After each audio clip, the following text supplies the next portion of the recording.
Chapter 25. During the limo ride to town, Alastor and Rosie chatted merrily about what type of dress Alastor wanted his bride to wear. Vaggie was held against Alastor's side, but despite that, she was not listening. Vaggie was looking out the window while covertly looking into the maps in her purse. She had drawn a map of everything she could see and remember. Included among them was a map from downtown back to Alastor's manor. The map was not perfect, but it was good enough to give Charlie an idea of where to go to find Alastor's home. Vaggie double-checked the route on her map to make sure of it as they continued on their journey. Fortunately for Vaggie, the further on they drove, the more her map was confirmed to be correct. Vaggie turned her head towards Alastor and Rosie. Thankfully, the two of them were far too engrossed in their conversation to pay attention to anything Vaggie was doing. Vaggie smiled in relief as the limo finally entered the downtown area. Once Charlie had these maps, she'd be able to find her and Angel for sure. The only problem was getting them to her. Unfortunately, the only solution Vaggie could think of was her idea she told Angel. Vaggie would pretend the maps were break-up letters to Charlie and tell Alastor that she wanted Charlie to receive the letters before they went home. By some miracle, Alastor would buy it and use his magic to send the letters himself. This idea was horrible. Vaggie knew it, but she didn't have any better ideas, and a bad idea was better than no idea at all. Maybe Alastor would buy it after they chose a wedding dress when he was in too blissfully merry a mood to question anything. "We're here!" Alastor suddenly yelled, catching Vaggie's attention again. In no time at all, Alastor, Vaggie, and Rosie parked their limo outside a wedding dress emporium.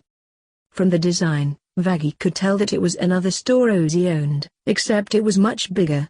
Much, much bigger. "Here we are," Rosie said proudly, letting herself out of Alastor's limo. "I have more wedding dresses here than in anywhere else in hell. It'll be impossible to not find what we're looking for." Alastor smiled wider and said, "Oh, this will be magnificent. Don't you agree, Vaggie?" Vaggie immediately perked up and said, "Oh, yes. I can't wait." "Marvelous," Rosie replied. "Now, if you two will follow me." Rosie walked ahead of them while Alastor took Vaggie's arm and walked her to the front doors of the emporium's entrance. Once they stepped into the door, Vaggie's mouth fell open and her eyes grew wide in shock. The store was larger than any Vaggie had seen in her own life or even on the TV novellas she watched with her mother. As far as her eye could see, there were wedding gowns from every era of history and every culture, from ancient Mesopotamia to modern, for everyone from Western Europeans to the Aboriginals. Vaggie was absolutely speechless. "Beautiful, isn't it, darling?" Alastor said, smiling delightfully at Vaggie's amazement. "I've never seen any place like this one," Vaggie said honestly. Alastor smiled, held Vaggie in a hug, and said, "Well, of course, I only get the best for my perfect bride-to-be." Vaggie involuntarily grimaced at Alastor's touch and said, "Yeah. All right, lovebirds," Rosie said merrily. "We have a lot of ground to cover, so I say we get to the 1930s section and get to work."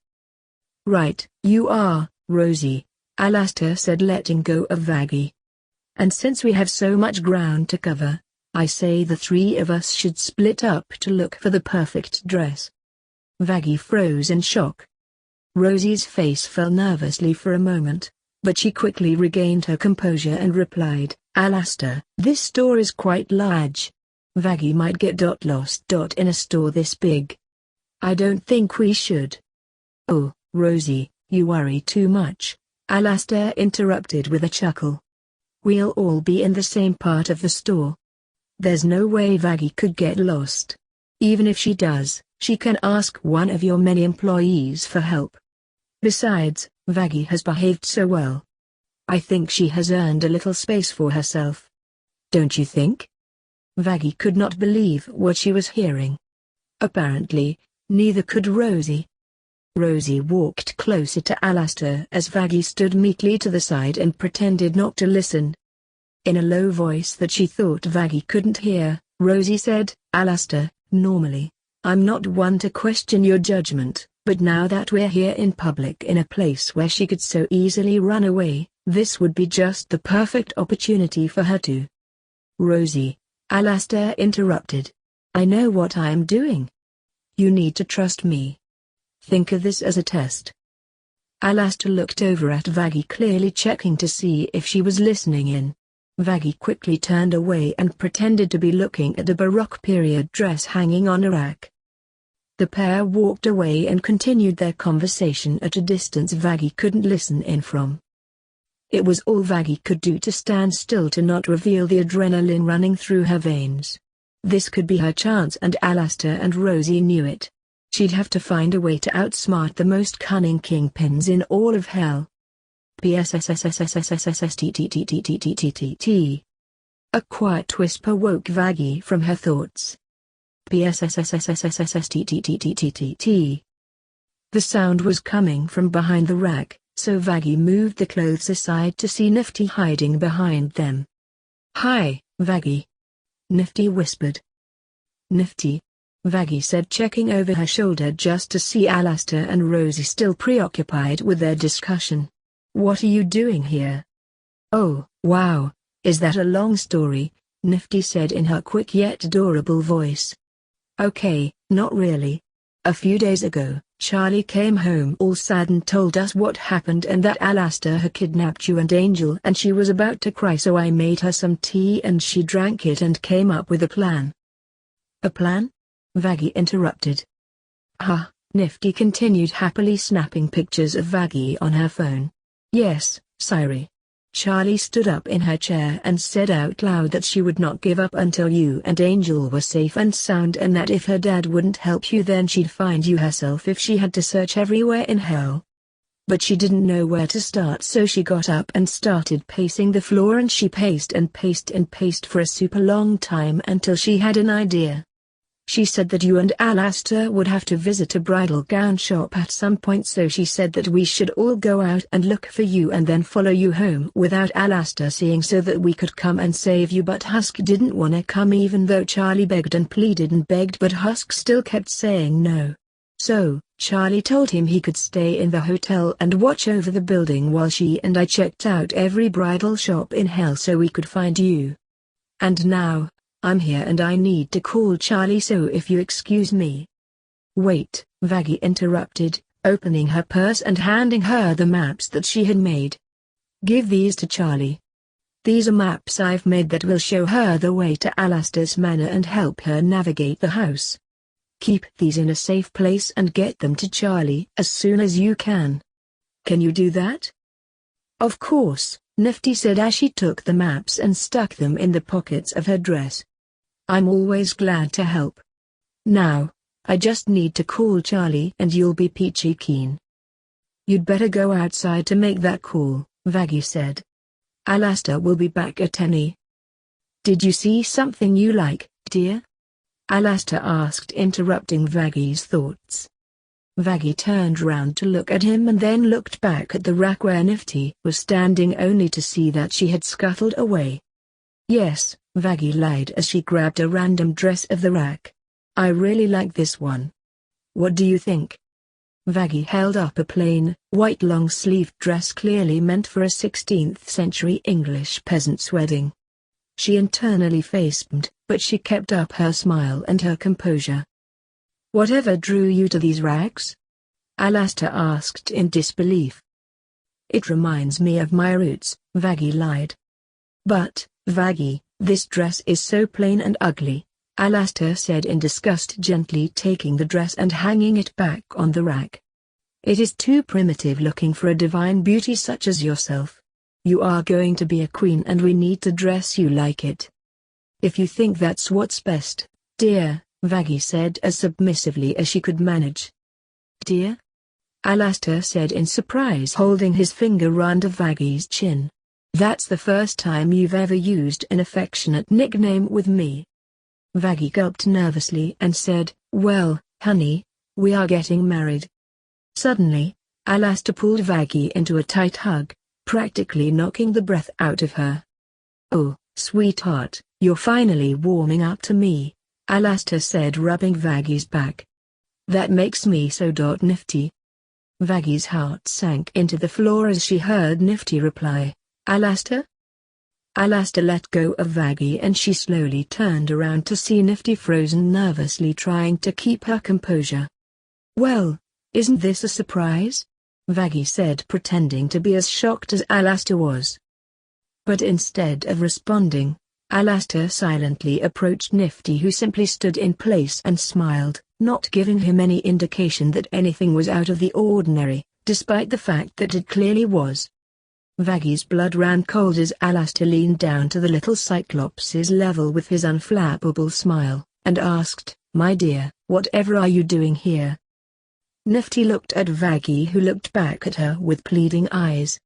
That wasn't lost on Alastor, who quickly turned around to catch Vaggie's expression. Vaggie's face returned to a relaxed and unconcerned expression, but Alastor was clearly suspicious.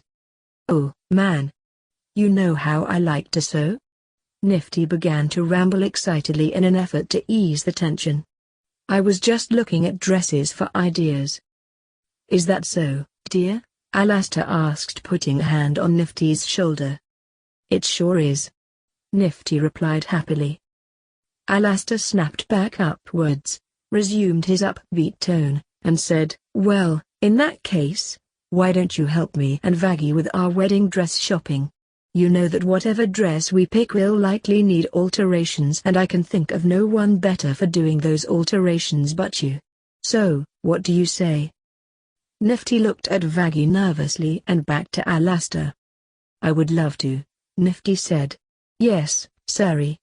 Nothing would make me happier, but I couldn't leave Charlie without help at the hotel."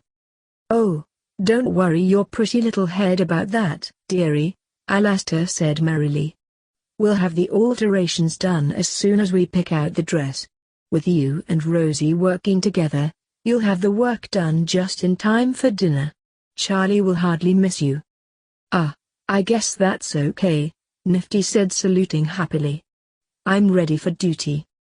"Excellent," Alastor said, clapping his hands together for emphasis.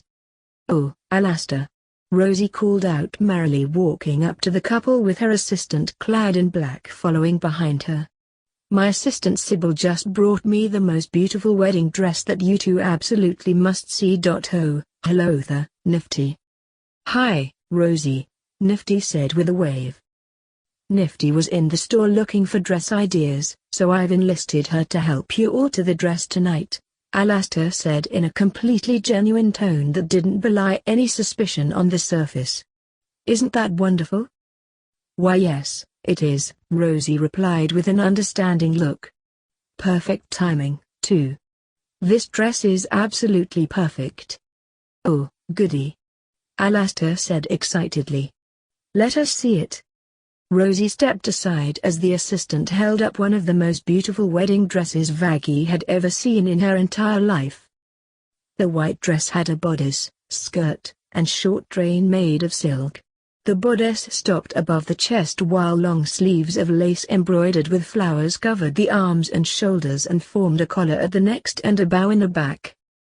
Alastor was absolutely stunned. Vaggie would have liked the dress if it wasn't meant for her, and visibly grimaced.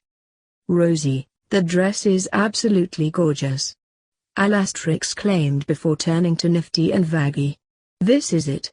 The perfect dress for my perfect bride. Don't you think?" "Ooh, it's so pretty," Nifty cooed as she ran over and touched the fabric. "It is indeed," Alastor said. "What do you think, Vaggie, my love?" "It is really nice," Vaggie replied with the best smile she could muster.